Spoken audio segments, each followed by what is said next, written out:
palavra, primeira coisa que eu quero falar, e eu quero falar isso diariamente nesses cultos de terça-feira com vocês: não venham sem caderno para não anotar.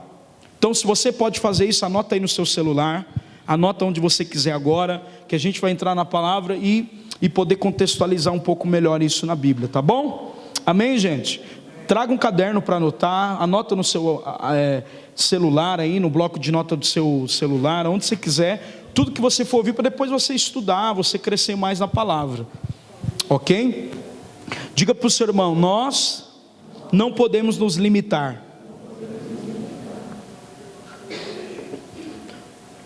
Vou perguntar para vocês, irmãos, como que a igreja de Atos dos Apóstolos crescia?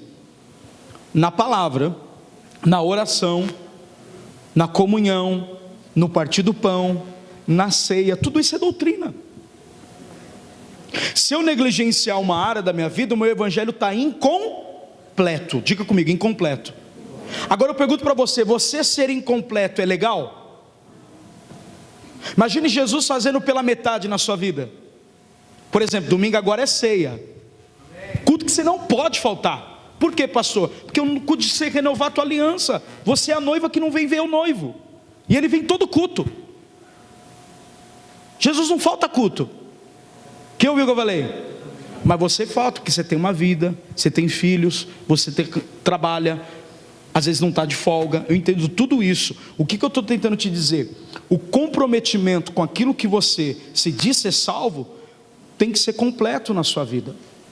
Eu não vim ao culto, mas vou cultuar em casa. Por exemplo, fiquei até 2 da manhã no monte, nesse frio que você estava dormindo ontem. Você acha que Deus trata esse sacrifício igual ao seu? Enquanto você estava roncando e babando, eu estava chorando por você. Vocês entenderam isso? Ninguém me pede isso. É o prazer de estar ali.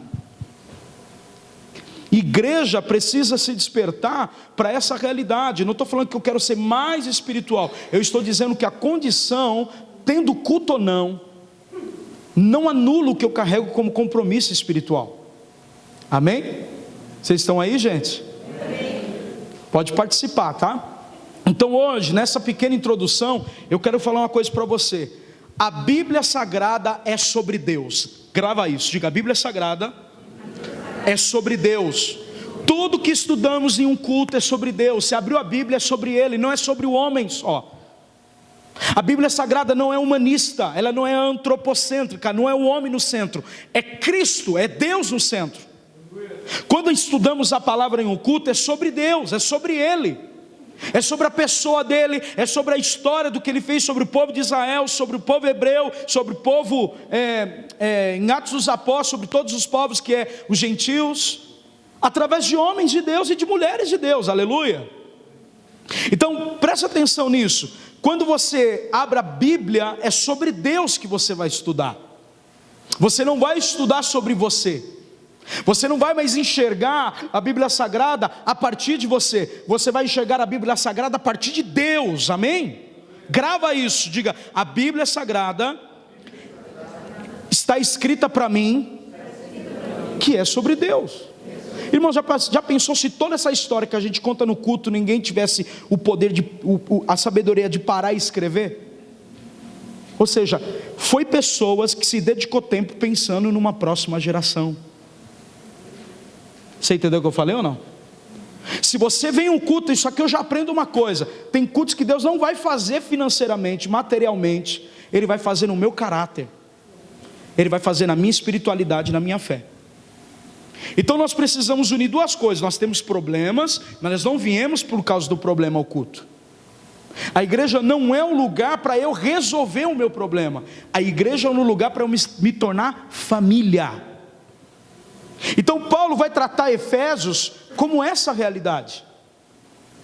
Os irmãos são alcançados nas viagens missionárias de Paulo, e Paulo escreve a carta de Efésios para as igrejas locais que estavam ali. Amém? E nessas viagens, Paulo implantou essas igrejas. E implantando essas igrejas, ele preso, não podendo estar fisicamente, então as cartas, pela revelação que o Espírito Santo dava para ele escrevia o que Deus queria exortar, levantar a igreja, encorajá-la, chamar a igreja ao arrependimento. Amém? dando princípios espirituais do que Deus havia ministrado dele nas suas prisões. Então ele escrevia a carta para despertamento dessas igrejas. Vocês estão comigo? Então hoje, primeiro dia, nessa introdução, aprendam isso na sua vida. Nós não somos igreja para igreja somente. Ou seja, para os meus irmãos que estão no culto, para os meus irmãos do trabalho, porque tem crente de tudo quanto é lugar hoje, você percebeu? Daqui a pouco no mercado é pai de Senhor para todo mundo, até para o gerente. Vai chegar um momento, irmão, que nós vamos estar impregnados. E por que isso, pastor? Porque é a cultura do céu. O propósito de Deus a nós é revelar uma igreja madura. Uma igreja que não estuda a palavra é uma igreja fraca, gente. Passa-se essa moda, passa-se o tempo e sobra nada dessa igreja. Agora, a única forma que encontramos de fundamentar a nossa fé e enraizar em Cristo é estudando a palavra de Deus. Por isso que Pedro vai escrever na sua segunda epístola dizendo: crescei na graça e no conhecimento. Fala isso para o seu irmão, o que te destrói é a falta de conhecimento. Fala isso para ele. Em tudo, não é só no evangelho. É que as pessoas usam a Bíblia para o lado religioso, mas a Bíblia fala de tudo que você precisa. Se você precisa de direcionamento financeiro, está na Bíblia. Se você precisa de um direcionamento para casar, está na Bíblia. Se você precisa de um direcionamento para noivar, para trabalhar, para produzir, qualquer área da sua vida, está escrito, porque é tudo sobre Deus e você veio dele. Vocês entenderam o que eu falei ou não? Então a falta de estrutura emocional e espiritual tem a ver com quanto tempo eu gasto estudando. Eu falei hoje com a pastora, comecei a tentar escrever o que eu vou falar, compartilhar com vocês. Depois a gente vai ter um período para prática, que nós vamos chamar de período de prática hoje aqui ainda, antes das 10, porque eu vou máximo aqui desenrolar com vocês mais 20 minutos, e depois nós vamos sentar em círculo, tá bom? Amém? Para a gente praticar o que ouvimos, como a gente pode aplicar para a nossa vida, ok? Vamos lá? Abra a sua Bíblia então em Efésios 1. Ajuda quem está do lado aí, quem está sem Bíblia. Então na sexta-feira traga a sua Bíblia, traga o seu caderno, que você gosta de anotar, porque tudo que anota não perde, né, gente? Não é verdade? Efésios capítulo 1, versículo 1. Diz assim: eu, Paulo, apóstolo de Cristo Jesus, pela vontade de Deus, escrevo esta carta ao povo santo em Éfeso, seguidores fiéis de Cristo Jesus. Que Deus nosso Pai e o nosso Senhor Jesus Cristo lhe dê, diga comigo, graça e paz. Versículo 3. Todo louvor seja a Deus, o Pai de nosso Senhor Jesus Cristo, que nos abençoou em Cristo com todas as bênçãos espirituais nas regiões celestiais. Mesmo antes de criar o mundo, Deus nos chamou e nos escolheu em Cristo para sermos santos, sem culpa diante dele. Ele nos predestinou para si, para nos adotar como filhos por meio de Jesus Cristo, conforme o bom propósito de sua vontade. Deus assim o fez, para louvor de sua glória gloriosa, que ele derramou sobre nós em seu Filho amado. Ele é tão rico em graça, que comprou a nossa liberdade com o sangue de seu Filho e perdoou os nossos pecados. 8. Generosamente derramou sua graça sobre nós, e com ela toda a sabedoria e todo entendimento.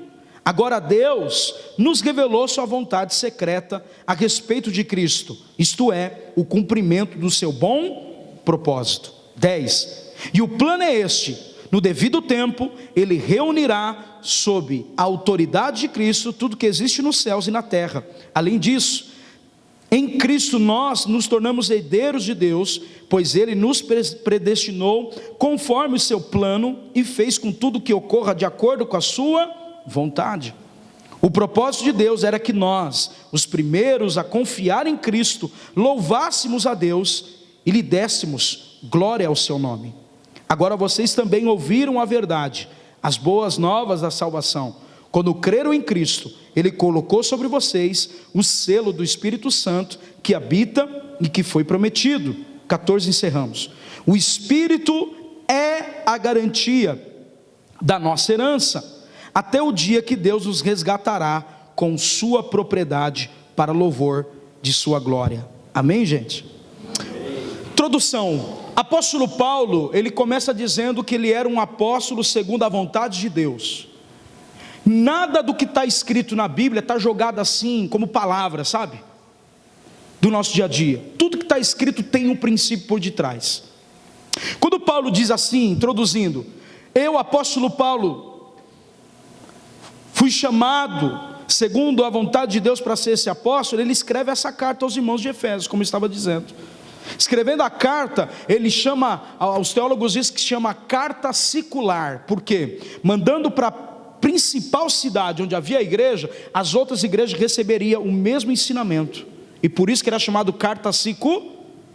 Fala comigo, carta sicular. Então as outras igrejas receberiam do mesmo ensinamento. Primeira coisa, quando Paulo coloca o nome dele dizendo que ele é apóstolo com o seu nome, eu quero poder desmistificar uma coisa que eu e você aprendemos. No capítulo 9 de Atos, é a conversão de Saulo. E Saulo é uma palavra que Paulo tinha diante dos hebreus. E quando Paulo vem para Cristo, ensinaram para a gente que agora ele muda de nome, agora é apóstolo Paulo. Mas isso é mentira. Olha como se aprende no ensino.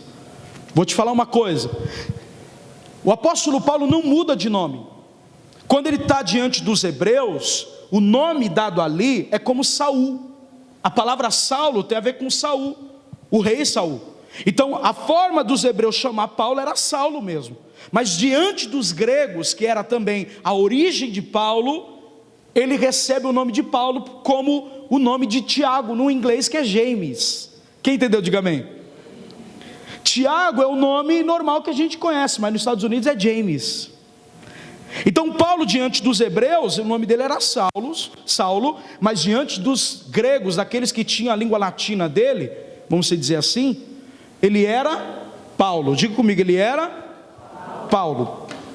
Então dessa realidade a gente aprende uma coisa: atestar a carta, pensa comigo, se alguém quisesse perseguir, já sabia o endereço e quem era. Paulo não deixa errado quando ele coloca o nome dele, ele reafirma o seguinte: se vocês quiserem perseguir, saiba que eu sou o líder dessa cultura e dessa religião que está impactando a cidade de Éfeso. Paulo estava deixando claro que ele era o líder. Por quê? Porque a carta ele estava mandando para uma igreja, aonde Éfeso era uma carta dirigida para essa cidade, que era a mais importante da província. Província significa divisão de território. Então, quando os romanos invadiam os povos, eles eram diferentes de todos os povos. Por exemplo, os povos que invadiam para conquistar, por exemplo, Jerusalém, eles matavam todo mundo, matavam o líder e construíam a cidade deles naquele lugar como posse e conquista. Os romanos eram diferentes. Os romanos entravam na cidade, subjugavam o povo, matavam o líder ou derrotavam aquele líder e colocavam então impostos, usando o próprio povo para pagar o tributo. Quem entendeu, diga amém. Quando chegamos na época de Jesus, os romanos estão fazendo o quê? Cobrando impostos dos judeus. Então foi isso que eles fizeram. Então, além disso, gente, presta atenção nisso, além de subjugá-los, esses impostos, os romanos enviavam os apóstolos. Quem enviava? Os romanos. Eles enviavam líderes chamados de apóstolos, de enviados, com uma equipe apostólica para tomar conta daquele território, daquela cidade. E sabe qual é o detalhe? Eles enviavam homens que tinham funções. Por exemplo, eles enviavam homens entendidos e responsáveis na especialidade de linguística, arquitetura, moda, comida e entretenimento. Para quê, pastor? Na ideia de criar uma cultura romana, espalhar pelaquela cidade a cultura romana, porquanto o imperador, quando viesse àquela cidade visitar, ele se sentia em casa, familiarizado com o ambiente. Quem entendeu, diga amém. Então os romanos, eles faziam isso. Os romanos, eles vinham para ambientar aquele lugar, amém? Culturalmente, arquitetura, se tivesse teatro, seria os melhores, seria de Roma. Se tivesse uma linguagem naquele lugar grega, teria que ter também a língua latina, romana naquele lugar. Quem entendeu, diga amém. Então não só isso, eles afetavam a cultura, para quando o imperador romano viesse àquela cidade, se sentisse em casa, familiarizado, porque aquela cidade falaria a língua do império. Falaria não só a língua do império, mas trazia a cultura do império, e eles implantavam essa cultura. Presta atenção nisso, tem alguma coisa a ver? Quando Quando o apóstolo Paulo diz que ele é chamado para ser apóstolo, a primeira coisa, grava aí a nota: um apóstolo tem que ser aquele que viu Jesus fisicamente.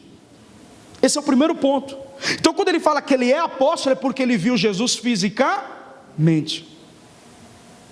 Quando ele diz no versículo capítulo 1, versículo de número 1, versículo da parte C: escreva essa carta ao povo de Éfeso, diga comigo, seguidores fiéis de Jesus Cristo. Presta atenção, volta um pouquinho para a cultura, um pouco que eu vou falar aqui com vocês. No capítulo 19 de Atos, você percebe lendo que havia um templo à deusa Diana. Diana recebia culto de sexualidade. Na cidade havia mais de 1000 prostitutas. Por exemplo, Corinto era uma cidade da capital da Ásia, próximo de Éfeso, a Greta, todas as outras cidades que haviam em volta. Então Éfeso recebe essa palavra, e em Éfeso havia esse templo à deusa Diana. Havia um paganismo terrível por causa desse templo. Então quando Paulo entra na cidade escrevendo, ele deixa claro para quem ele estava enviando essa carta. Enviando para quem? Para os santos e fiéis. Irmão, segunda coisa que a gente aprende quando Paulo dá a saudação, ele fala que ele é apóstolo, ele dá o nome dele, dizendo que ele era o líder daquela carta, e era um documento muito importante. Mas a segunda coisa que ele diz, ele fala: eu estou enviando para um povo separado. Se o céu chama eu e você de separados, de santos, por que a gente não se enxerga assim? E quando ele fala, gente, leia isso comigo no versículo de número 1, ele diz assim: escreva a carta para o povo santo, diga comigo, seguidores fiéis de Cristo Jesus. Pastor, mas eu não me sinto santo. Você não tem que sentir santo por mérito, você é santo porque a ótica de Deus, ele vê Cristo, é pelo Filho dele que eu e você somos santos, não é pelo seu mérito. Então aqui eu já aprendo uma coisa: o evangelho começa nessa realidade de graça. Paulo está dizendo o seguinte: a realidade do quando Jesus chama os apóstolos, assim como os romanos enviavam esses apóstolos para implantar a cultura do Império Romano, os apóstolos são chamados para quê? Para fazer uma função. Quando Paulo ele diz isso, ele estava falando de como Jesus chamou os apóstolos. Como? Marcos 3,14, escolheu os 12, chamou de apóstolo para que seguissem e fossem enviados a anunciar a mensagem. 15, a autoridade para expulsar demônios. Presta atenção nisso aqui. Quando Jesus chamou os apóstolos, os homens de Deus, eles deveriam fazer uma coisa, José, assim como o Império Romano enviava os apóstolos, Jesus chama os apóstolos dele para falar: montar equipes apostólicas para estabelecer a cultura na cidade aonde eles chegassem. Ou seja, uma linguagem específica, que era a linguagem do amor. Os apóstolos de Jesus não iam implantar um reino terreno, eles iam implantar a cultura do reino de Deus, que a linguagem é o amor. Então os apóstolos de Jesus, chamado por ele, como Paulo, ele está falando sobre isso. Ele está falando: eu tenho uma função. Não existe pessoas que vêm ao culto, senta aqui na cadeira, vai embora, glória a Deus, aleluia. Não, Deus te chamou, você tem um chamado de Deus para cumprir uma tarefa no reino, estabelecer a cultura. E ele vai falando sobre isso. A bênção de Deus que os apóstolos carregavam, a autoridade do nome de Jesus, eles enviavam uma equipe, como Jesus enviou eles, para que eles pudessem então, como apóstolos, levar o propósito de preparar uma cidade para quando o Senhor Deus vier, o Messias, se sentir em casa pela cultura do céu que os apóstolos implantou na cidade. Quem me ouviu? Então eu e você somos chamados por Deus para entrar no lugar e estabelecer a cultura do reino de Deus. Estabelecer a cultura no nosso trabalho, estabelecer a cultura no nosso dia a dia com os amigos, nos nossos relacionamentos. Apegar-se à cultura do reino de Deus é estabelecer na cidade isso. Não é só vir à igreja, é se comprometer como alguém que é separado por Deus, que é fiel como discípulo e chamado por Deus para implantar o reino de Deus por onde ser enviado. Tudo bem até aqui, gente? Então diga comigo, a segunda coisa que um apóstolo tinha era a função de estabelecer uma cultura. Fala isso alto, é lindo isso. Diga, era uma função de estabelecer uma cultura. A primeira era, tinha que ver Jesus fisicamente para ser um apóstolo. E segundo, estabelecer uma cultura por onde enviasse, a cultura do reino de Deus, de poder e de autoridade. Ou seja, por que a gente estuda a palavra? Senão a gente não descobriria e ficaríamos na igreja. Aliás, um dos nossos propósitos é que você descubra seu propósito. Paulo sabia que ele era um apóstolo. A palavra apóstolo é enviado, comissário. Quando você fala, olha, eu tenho um chamado missionário para ir à África, hoje você não está na África, mas a sua África pode ser a sua casa. A gente só enxerga a missão de uma forma errada. Nós somos comissários de Deus e apóstolos nesses dias. Por mais que algumas igrejas não adotem esse método, alguns dizem que apóstolo é a expansão da visão, implantação de novas igrejas. Para quê? Para criar a cultura do reino sobre aquele lugar. Quer um exemplo? Quando um bairro tem mais biqueira, mais bar, mais centro de prostituição, aquele bairro está sendo subjugado por um Deus, por um demônios que estão subjugando aquelas pessoas a ter uma cultura destruidora. Sim ou não? Paulo viu isso em Éfeso. Havia prostituição, havia vícios. Por ser uma cidade portuária, onde vinha mais de 200 mil pessoas passando ali, Paulo fala, cara, eu preciso implantar uma igreja nessa cidade, enviar uma equipe apostólica para implantar a cultura do reino de Deus nesse lugar, porque a cultura do reino de Deus é poderosa. A palavra diz em Atos 19, que quando a cultura do reino de Deus chega sobre aquela equipe apostólica, Priscila, Áquila e os outros, o templo da deusa Diana some do mapa na história geográfica, gente. As pessoas pegam o livro de bruxaria e queimam no fogo. Por quê? Porque a cultura do reino de Deus é poderosa para transformar todo o ambiente, toda a sociedade. Esse foi o plano de Deus, nos escolhendo como filhos.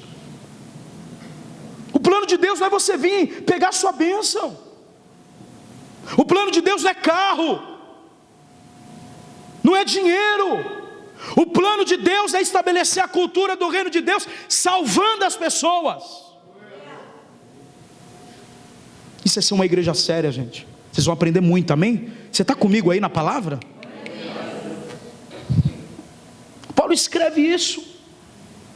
E quando, vamos para o versículo 2. Vamos para o versículo 2 comigo. Quando ele diz assim, diga comigo, que o Deus, nosso Pai e nosso Senhor Jesus Cristo lhes conceda graça e paz. Sabe quando a gente chega no culto, Pai do Senhor, querido, paz de Deus, graça e paz, a paz. Isso não é somente algo que familiarizou e que a gente joga no vento, não. Paulo está dizendo o seguinte, o Deus de toda a graça, Paulo está lembrando que eles são salvos pela graça. Ele está lembrando que o começo da vida deles não começou eles escolhendo Deus, escolhendo uma nação perdida.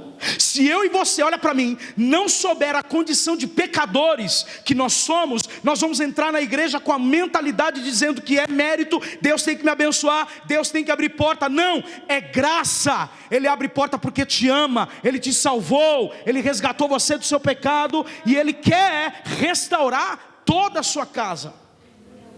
É graça de Deus.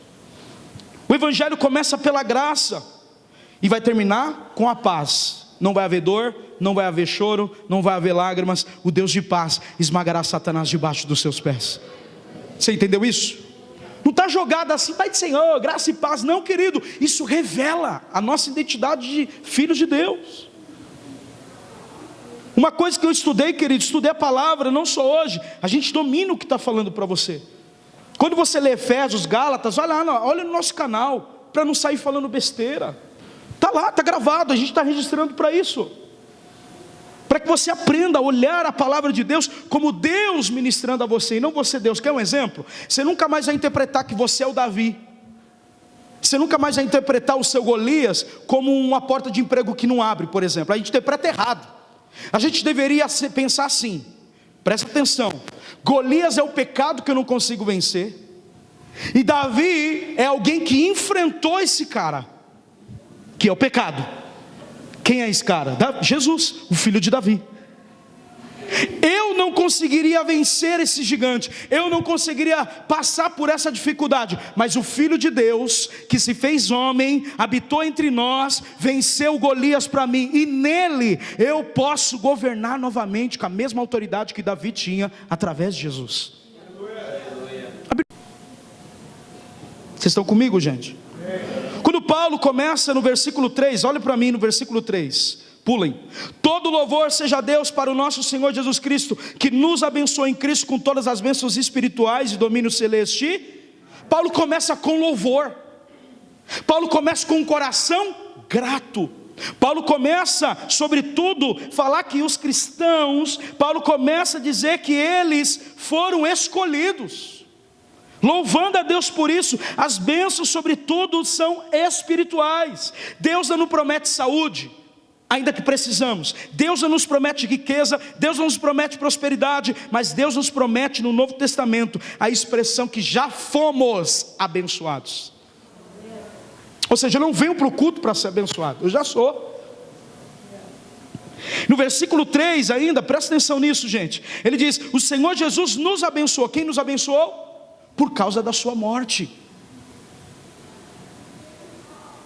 Jesus nos abençoou com bênçãos espirituais, diga comigo, nas regiões celestiais. Antes de você existir, tinha um plano divino para resgatar você de uma vida que você se perderia quando você saísse do ventre da sua mãe. Diga comigo: Deus me escolheu antes da fundação do mundo. No versículo 4, leiam comigo: mesmo antes de criar o mundo, Deus nos amou e nos escolheu em Cristo para sermos santos e separados e sem culpa. Olha aí, gente, diga para o seu irmão: antes de você vir ao mundo, Deus vos escolheu. Então presta atenção, o que Deus me promete? Bênçãos espirituais. Fala comigo: bênçãos. Fala alto. É material? É casamento? É carro? Apartamento? Dinheiro? Mas por que tudo isso a gente ganha? Nós só ganhamos tudo isso porque primeiro alguém me abençoou, morreu por mim para que essas coisas me seguissem. As bênçãos de Deus alcançam quem obedece o sacrifício de Jesus. Então eu preciso conhecer quem? O sacrifício, Cristo, as bênçãos que Ele já conquistou. Ou seja, qual bênção, pastor? Você não precisa ir para o inferno, porque você está indo para o céu. O inferno não foi criado para você. Segundo, você tem uma fé agora ativa, não uma fé morta como o mundo. Terceiro, você não morre de acusação porque Cristo te perdoa. Quarto, não há mais condenação para você em Cristo Jesus. Ele morreu, foi condenado para que você fosse justificado do seu pecado. E o último, Ele te dá herança, vida eterna. Cara, são essas bênçãos. Agora, pastor, por que eu vivo? Eu vivo para ser um enviado. Eu vivo para que essas bênçãos que eu recebi, não por mérito, mas porque a graça de Deus fez isso, agora eu posso estabelecer essa mesma cultura que eu recebi para o meu irmão do lado direito, do lado esquerdo, na minha casa, no meu trabalho, por onde eu passar. Por isso que a gente faz grupo de conexão, por isso que a gente faz culto de estudo, por isso que a gente chama você para vir ao culto, porque a gente quer que essas bênçãos continuem na sua vida. As bênçãos do cristianismo, sobretudo, irmãos, a expressão dos lugares celestiais ao cristão, vivendo em qualquer lugar do mundo, ele é abençoado. Sabe por quê? Você pode ir para o Japão, você é abençoado no Japão. Você pode ir para a Coreia, você é abençoado lá. Você pode mudar de casa, você pode ir para outro bairro. A bênção está sobre você e não sobre o lugar. É isso ser abençoado no reino celestial. Ele está dizendo: a bênção está sobre você porque você recebeu Cristo pela fé. Então aonde você for, a bênção espiritual está sobre a sua vida. 2 Coríntios 1:20 diz a dizer: por todas as promessas de Deus se cumprem em Cristo, em alto claro som, o sim por meio de Cristo, o amém, para que Deus seja glorificado.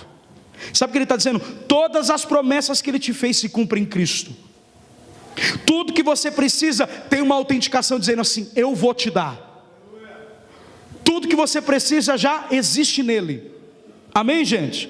A sua libertação, a restauração da sua casa, a restauração das suas finanças, tudo que você precisa está em Cristo. Não está na cerveja, não está no pagode, não está nos amigos, está em Cristo. E quando a gente recebe isso, a gente começa a entender o Evangelho de uma outra maneira. Diga comigo: o mundo não havia criado. Perdão, antes do mundo ser criado, fala alto, Deus me amou. João 3,16, Deus amou o mundo de tal maneira que entregou o seu Filho. Tudo bem até aqui? Então por que Deus fez entregando seu Filho por nos escolheu em Cristo para sermos, diga comigo, separado. Por exemplo, não é eu que sou santo, é a Bíblia que me chama de santo, porque quando Paulo envia a carta, mais uma vez eu vou falar isso, você é exclusivamente de Deus. Agora você não anda mais segundo a sua vontade, você anda segundo a palavra. Enquanto a gente faz a nossa vontade, a gente fica assim, não sabe louvar num culto, não sabe abrir a boca para agradecer a Deus pelo dia que tem, sempre parece que está faltando alguma coisa. Aí no final do culto você quer oração com óleo na cabeça. Irmão, se você é salvo, você tem que reproduzir. Você é um reprodutor das bênçãos espirituais. Você não é só o receptor, você também é o ativo. Você não é aquele que só recebe, você também libera. Então tira da sua cabeça, Deus te ama. Ele separou você. Por isso que o mundo fala assim, não pode mais beber. Lógico que pode, quem que te pede de beber? Por que você não bebe? É uma consciência que a cultura agora foi afetada e transformou você. Agora você não tem uma cultura caída como era antes. Agora a cultura do reino faz parte da sua vida. Por isso que você muda. Por isso que as pessoas falam, você mudou. Teve transformação. Diga comigo, a culpa, eu não preciso